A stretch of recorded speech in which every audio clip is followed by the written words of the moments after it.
চলুন বন্ধুরা তাহলে ঘুরে আসি।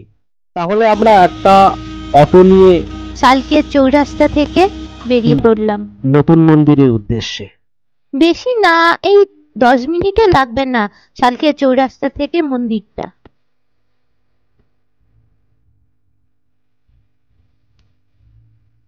মন্দিরটা নিয়ে অনেকদিন ধরে একটি ভিডিও বানাবো ভাবছিলাম, তো ফাইনালি আমরা সময় করে মন্দিরটা চলে আসতে পারলাম। তবে মন্দিরটা নিয়ে আমার অনেক দিনেরই আগ্রহ ছিল যে এত সুন্দর একটা আমাদের দ্রষ্টব্য স্থান। আমি এতদিন হলাম এখানে হাওড়াতে এসেছি, প্লাস আমাদের বাড়ির অনেকটাই কাছে। এখনো যাচ্ছি না, সবাই ভিডিও দিচ্ছে আর আমরা সেই জায়গাটা যেতে আরো দেরি করছি। তো যাকে ভিডিওটাতে আপনারা দেখবেন, আমাদের এখানে 2 দিন আমরা গিয়েছি, 2 দিনের ভিডিওকে মার্চ করে আমরা এই কমপ্লিট ভিডিওটা আজকে আপনাদের সামনে উপস্থাপন করছি। এই মন্দিরটাতে আপনারা খুব সহজে কিভাবে পৌঁছাবেন সেই সমস্ত বর্ণনা এবং রুট আপনাদেরকে আমি ডেসক্রিপশন বক্সে লিখে দিয়েছি, সেখানে অবশ্যই আপনারা একবার দেখে নেবেন। আপনারা যে 51 ফিট শিব মূর্তিটি দেখতে পাচ্ছেন, সেটা 13ই ডিসেম্বর 2015 সালে তৎকালীন রাষ্ট্রপতি শ্রী প্রণব মুখার্জি মহাশয় এটাকে উন্মোচন করেছিলেন। আর এই শিব মূর্তিটাই এই মন্দিরের অন্যতম মূল আকর্ষণ। গঙ্গার পাড়ের অপরূপ সৌন্দর্য শোভা উপভোগ করতে করতে আপনারা যখন এমন এক ধার্মিক ও আধ্যাত্মিক জায়গায় এসে পৌঁছাবেন, আপনার মন প্রাণ এমনিতেই আরো অনেক বেশি পজিটিভ শক্তিতে জাগরিত হবে। এমন একটি সুন্দর বিকালে এমন একটি সুন্দর মন্দিরে এসে এত ভালো লাগছে, কি বলবো আপনাদের। আমরা আজকে ঘুরতে এসেছি কিন্তু মূলত আমার জন্মদিন উপলক্ষে। তো আমার অনেক দিনের ইচ্ছা ছিল যে আমার এই জন্মদিনটাকে কোনো একটা পবিত্র জায়গায় গিয়ে সময় কাটিয়ে আমি উপভোগ করব। একটা জিনিস লক্ষ্য করেছো, এই মন্দিরের ভিতরের দেওয়ালে শিব তাণ্ডব স্তোত্র উৎকীর্ণ আছে। হ্যাঁ, ওই যে আপনারা দেখতে পাচ্ছেন এই যে মন্ত্রগুলো, সমস্তটাই এই শিব তাণ্ডব স্তোত্রগুলো।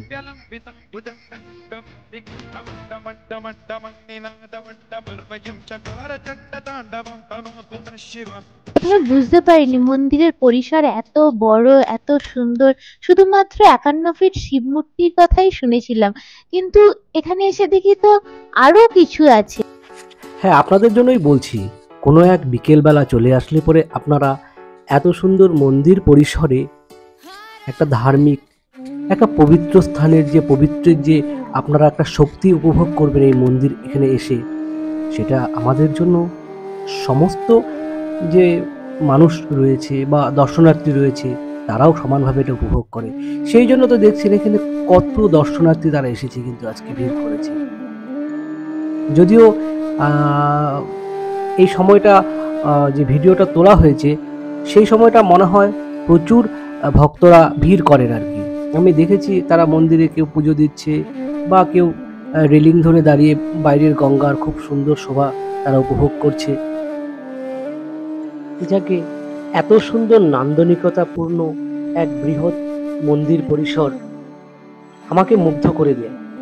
আমি এবারই প্রথম ভিজিট করি আর কি। আমিও এটা প্রথমবারই আমারও। মনে হয় যে সত্যি কোথায় যেন এসে পড়লাম। জনবহুল শহর থেকে যেন পুরোপুরি আলাদা একটা পৃথিবী মনে হচ্ছে, মানে আলাদা কিছু। এখানে কোনো কলরব নেই যানবাহনের। এবার চলুন তাহলে আমরা রাম দরবারটা ভালো করে ঘুরে আসি।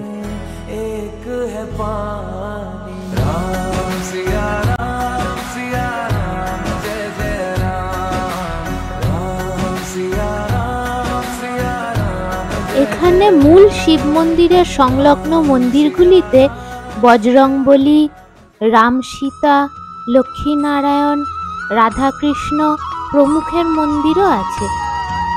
তাহলে চলুন একবার বেরিয়ে গিয়ে এই সন্ধে নামার আগে যে এক অপরূপ শোভা আমরা দেখতে পাচ্ছি সেটা একবার উপভোগ করি। দেখুন নদীর ওপারে সমস্ত লাইটগুলো জ্বলে উঠেছে আর মন্দির পরিসরের লাইটগুলো জ্বলে উঠেছে।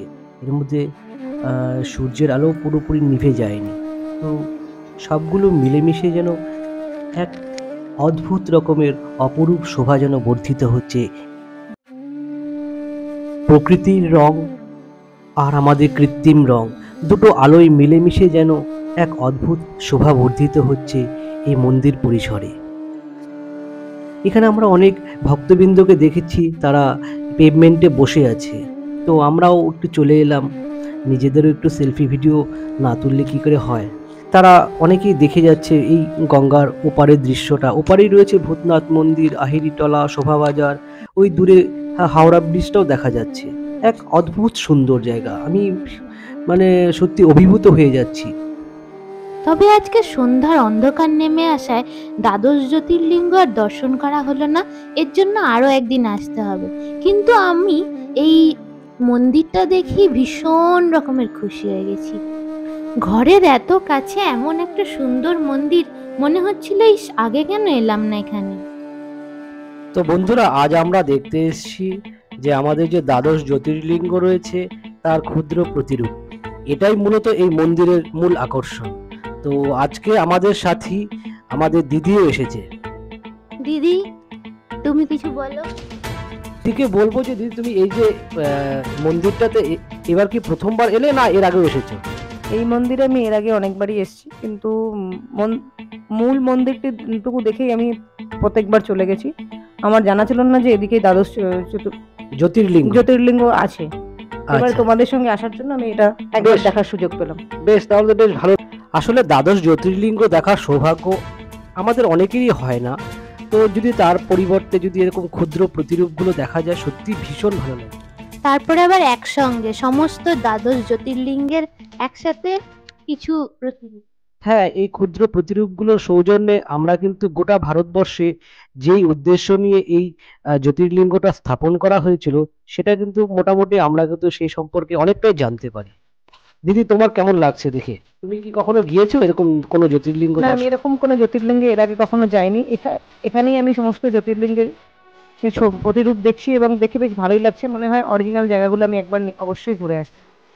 হ্যাঁ, আমিও দর্শকদের কাছে আগ্রহ করব, আপনাদের হাতে সময় থাকলে আপনারা অবশ্যই চলে আসুন। হাওড়া স্টেশনের খুব কাছেই নতুন মন্দির, শালকিয়া চৌরাস্তা। এখানে এলে পরেই আপনারা অনেক টোটো পেয়ে যাবেন এই মন্দির যাওয়ার জন্য। আবার আহিরিটোলা থেকে ফেরি সার্ভিসও আছে বাঁধাঘাটে এসে, তারপরে এই মন্দিরে 5 মিনিটের হাঁটা রাস্তা।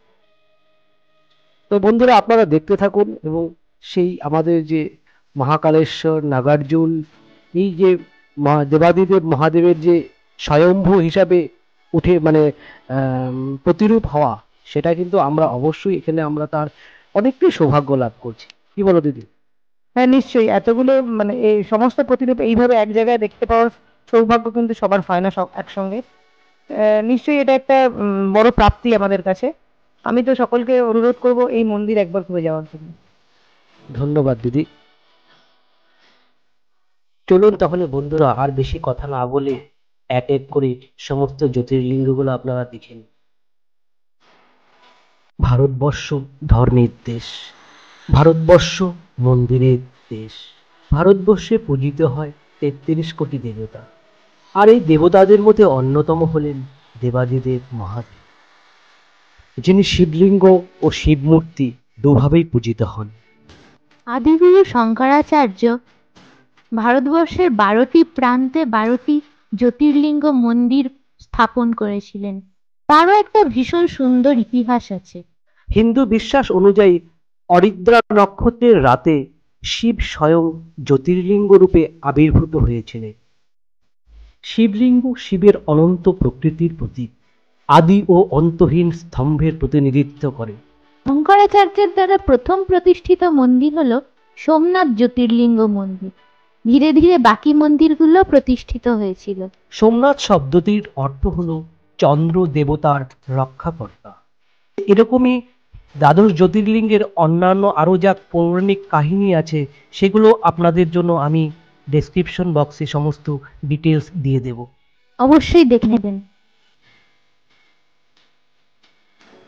তবে আরেকটি কথা আমি আপনাদের বলে দিতে চাই, সনাতন ধর্ম অনুসারে জ্যোতির্লিঙ্গ পরম সত্তা, অশুভ শক্তি ধ্বংসকারী ও আধ্যাত্মিক জাগরণকারী এক ঐশ্বরিক জ্যোতি ভগবান শিবের পবিত্রতম প্রকাশ হিসাবে বিবেচনা করা হয়।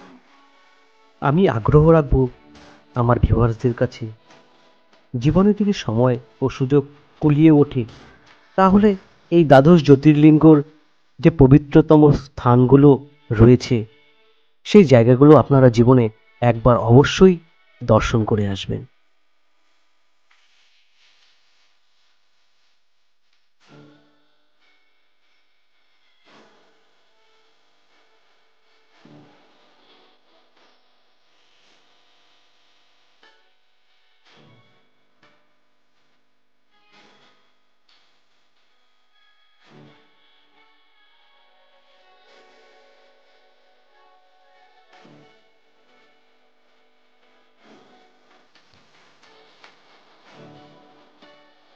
যাকে দিদিকে সাথে নিয়ে আমাদের সমস্ত জ্যোতির্লিঙ্গগুলো দর্শন করার পর আমাদের বেরিয়ে যাওয়ার সময় হলো।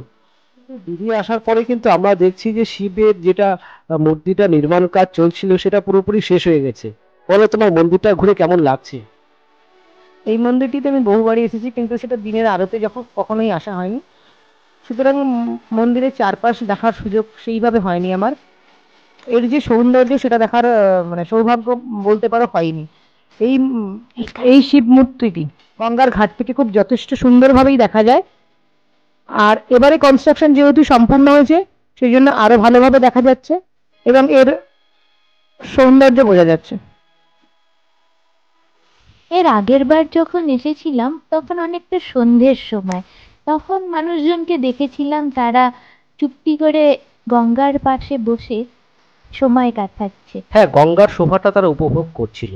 কিন্তু আজকে দেখছি মানুষজনদের মধ্যে ব্যস্ততা অনেক বেশি। হতে পারে এখন বিকালবেলা বলে। না না, শুধু বিকেল নয়, আমরা এবার যে দ্বিতীয়বার আমরা এসেছি মূলত শ্রাবণ মাসে। তো শ্রাবণ মাসে পুণ্যার্থীদের ভিড় এমনিতেই বেশি থাকে। মন্দিরের একদম সামনের দিকে, মানে শিব মন্দিরের একদম সামনে দেখুন ভজনও হচ্ছে এখানে। হ্যাঁ, শ্রাবণ মাসের আমি শুনেছি প্রত্যেক সোমবার করে ঠিক এরকম ভজন বা গানের বা কীর্তনের আয়োজন করা হয়। তো বেশ দারুণ ব্যাপার। এখানে মানুষের জমায়েত আগের থেকে অনেক বেশি ছিল। হ্যাঁ, অন্যতম কারণই হলো ওই মূলত শ্রাবণ মাস। আচ্ছা, আমরা এই জমায়েতের পাশ থেকে সরে এসে আবার গঙ্গার সৌন্দর্য দর্শনে মনোযোগ দিলাম। হ্যাঁ, এত সুন্দর দর্শনীয় জায়গা, এই রেলিং ধরে দাঁড়াতে না আমার ভীষণ ভালো লাগে। এই সময় মনে হয় জোয়ার এসেছিল। তুমি দেখো ওই মন্দিরের যে ঘাটের সিঁড়িগুলো প্রায় শেষ অবধি ডুবে গেছে।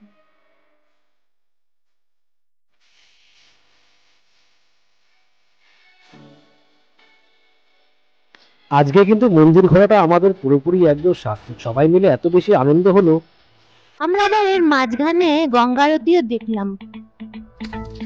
শুধু গঙ্গা আরতি দেখলামই না, আমরা গঙ্গা আরতির মধ্যে পার্টিসিপেটও করলাম। হ্যাঁ, বেশ অনেকগুলো ছবি আমরা আজকে আমাদের স্মৃতির মধ্যে জড়িয়ে রাখতে পারছি। এটা বেশ খুব ভালো ব্যাপার কিন্তু, কারণ যখন এটা আপলোড হবে এটা তো সবসময় থেকেই যাবে।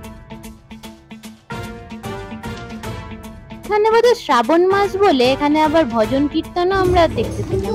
এখানে যে দুটি বাচ্চা কীর্তন করছেন তাদের কীর্তনটা সত্যি অদ্ভুত, বেশ ভালো লাগছিল। আমরা অনেকক্ষণ ধরে সেই কীর্তন শুনলাম।